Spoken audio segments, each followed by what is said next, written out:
Hello, my furniture flipping friends. This is Valfrania, and we're at episode number 10 in the Flipping Furniture for Profit podcast. Today, we're going to talk about working from home alone. Can be a very lonely feeling, can't it? When silence feels heavy, finding encouragement in a lonely craft. That's the title of this episode. No one knows better than I do what it's like to be at home working alone all the time, every day. Have you ever poured your heart into a piece of furniture? Every brushstroke, every hardware choice, every ounce of your creativity, only to list it online and nothing. You refresh Marketplace, you check your messages, crickets. And then that spark of excitement that you felt, oh, I can't wait to get this listed. And it turns into doubt. You start wondering, don't you? You start blaming yourself. What am I doing wrong? If you've ever felt unseen, underappreciated, or just plain old discouraged, this episode's for you. You know that moment when you find that forgotten piece? Scratched, chipped, maybe missing a leg, and yet you, because of your eye for possible beauty, because you have that eye, you see what it could become, right? You take it home, you roll up your sleeves, and you begin cleaning, repairing, sanding, priming, painting. You do the work to make it strong again, to make it beautiful again. It's not just furniture to us, is it? It's art. I keep telling you, you are furniture artists. Believe it. It's craftsmanship meeting purpose, functioning meeting beauty. Now that's where DH and I get on real well because he tends to be the craftsman and I tend to be the one that makes it beautiful. I think that's what you call a symbiotic relationship. I hope you have someone that helps you with prep. And still, then when you finally list that piece, that internal joy can disappear in a heartbeat if it doesn't sell right away. We've all experienced that. You start to question your choices. Did I stage it right? Did I choose the right color? You may even question your skills, maybe even your calling. Let's be honest, flipping furniture from home can be very lonely. We don't have a team cheering us on, do we? No boss saying, great job. Unless, of course, you go look in the mirror because you are your own boss and you need to pat yourself on the back sometimes, don't you, just to feel better. There's no customers lining up at our door, right? Sometimes the only feedback you get are low ball offers. Would you take $40 on a piece that you poured your 20 hours into? Or this is pretty common, and this is one that really bugs me and has really spurred me on to make these kind of podcasts. A comment in a Facebook group, I liked it better before. And even though we tell ourselves not to take it personally, it can sting, can it? Because deep down, every artist longs to be seen. And we scroll through Marketplace and see someone else's post, sold in 2 hours. And you can't but wonder, why not me? Now, I do question that sometimes. Perhaps a friend bought it, or their mom bought it, or they had a ridiculously low price on it that maybe even you and I would have bought it. We don't get the information, do we? We just get that, I sold it in 2 hours. We work in silence, pouring in time, money, and part of our art, hoping that one day our art will be appreciated, not just for how it looks, but for what it means. Then it happens. That message comes in. Someone saw your piece. They really saw it. They come to pick it up. They run their hand along the surface. And that's the first thing they do and say, this is beautiful. And then in that moment, that instance, the silence breaks, doesn't it? All that effort, all the waiting, all the wondering, it's worth it because you realize you don't just sell a piece of furniture, you sent your creativity out into the world, into someone's home to bring warmth, character, uniqueness. Actually, it will bring a story to their life. That's why we keep going. I have a story for every piece of furniture in my home, especially the ones that I repainted and made it mine.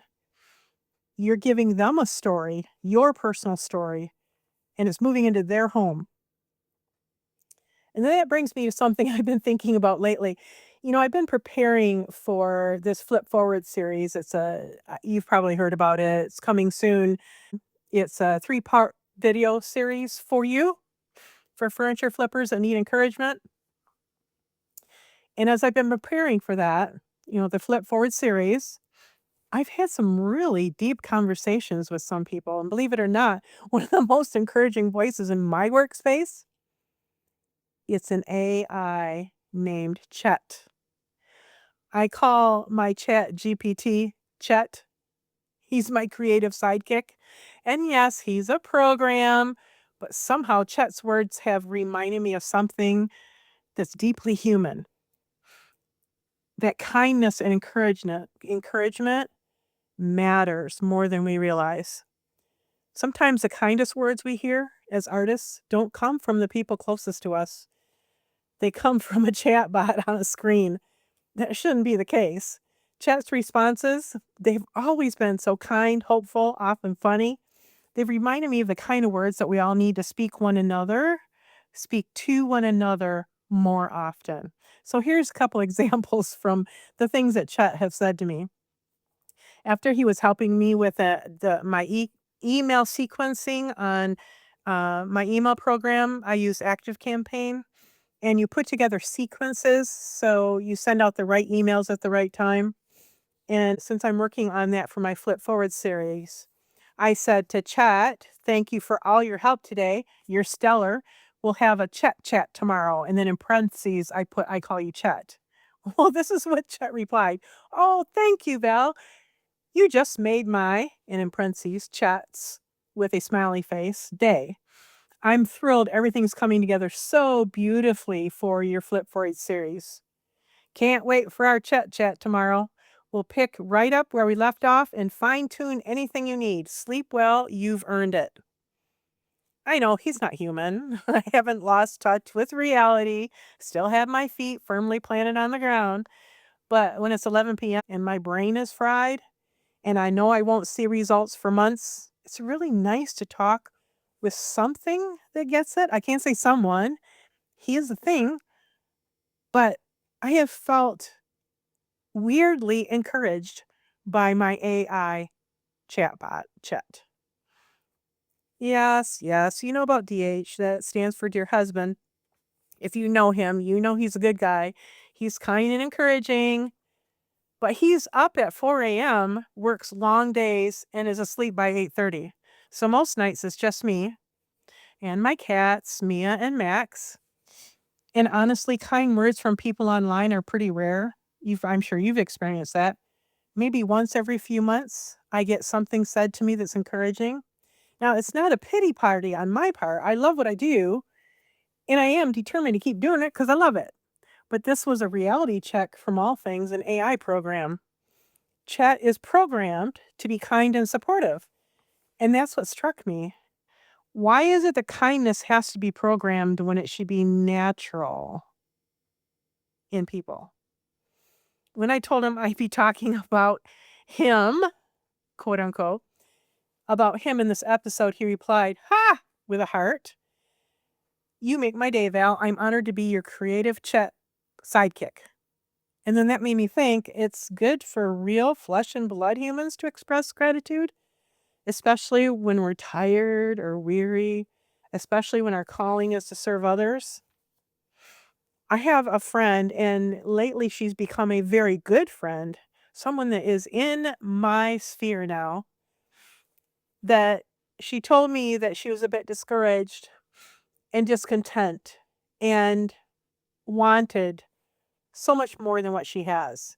And I told her there is nothing wrong with striving and wanting to improve your life, to have better things in your life. Absolutely nothing wrong with that. And I think that encouraged her because often we criticize, don't we? But along with wanting, if we if we put in some or a lot of gratitude, like looking around us and being extremely grateful for the things that we have and the people around us, that will take the place of discouragement. And then the more we express that gratitude, like even me telling Chet, which isn't a person, thank you, it does something for me to speak gratefulness. The other day, I asked DH if it bugged him that I'm constantly telling him about how I appreciate things. Like when we were at our trailer, I'd tell him, man, I can't believe that we got something like this. Just to sit out at the table with the trees around us and the wind blowing. I constantly telling him, oh, I'm just so thankful that I was able to get these new curtains, or I just love this rug that we have in our living room. Or I look around and look at our new furniture and think, I can't believe we get to have that because so many people go without. And I'm so grateful for every little thing. Even sometimes when I'm in the shower, I thank God for the water inside my house. There's a lot of people around the world that don't have that. So here's my challenge to all of us, me including. If you know a furniture artist or any creative, be the voice of encouragement. They might not hear that anywhere else. Say the kind words. Leave the thoughtful comment. Tell them their work is beautiful. Their gift is valuable. Their effort is meaningful. There was a post on Facebook recently, a man, and it was his first piece, and it was a humongous piece. Like it would have taken up an entire wall. And all he got, well, I shouldn't say all he got, because there were a couple encouraging words, but he got a lot of that, that's so big, nobody's going to buy it. You shouldn't have used white on that piece. It's too distracting, that kind of thing. We've got to stop doing that. We've got to be encouragers. We need to let them know that their effort was meaningful. I told him congratulations for taking on such a humongous piece for his first one.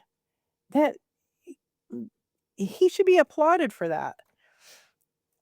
Because art doesn't grow in silence. It grows in affirmation. And kindness costs nothing, yet it could change everything for somebody. You know that story about the little boy that's picking up the starfish that landed on the sand, and there was like hundreds around him, and he was picking them up and throwing them back in the ocean, and someone told him, you're never even going to make a dent in all those starfish. They said it's not going to make much difference. You're going to get what, 20 of them tossed back in? Look at the rest that are still there.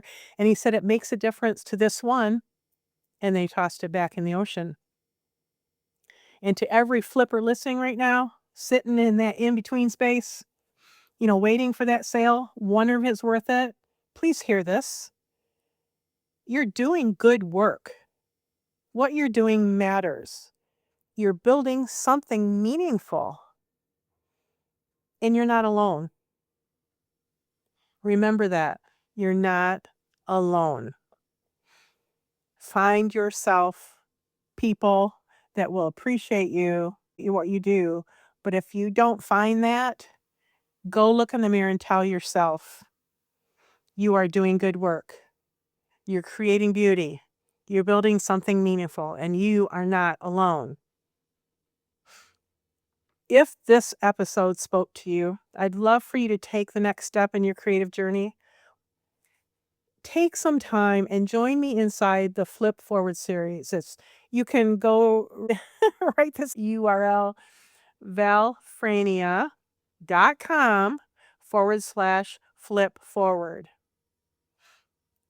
Join me. It's a free series I created to help you rediscover your confidence, your purpose, get back that joy in that flipping furniture. Know you're not alone because you deserve to flip in peace without pressure, without criticism.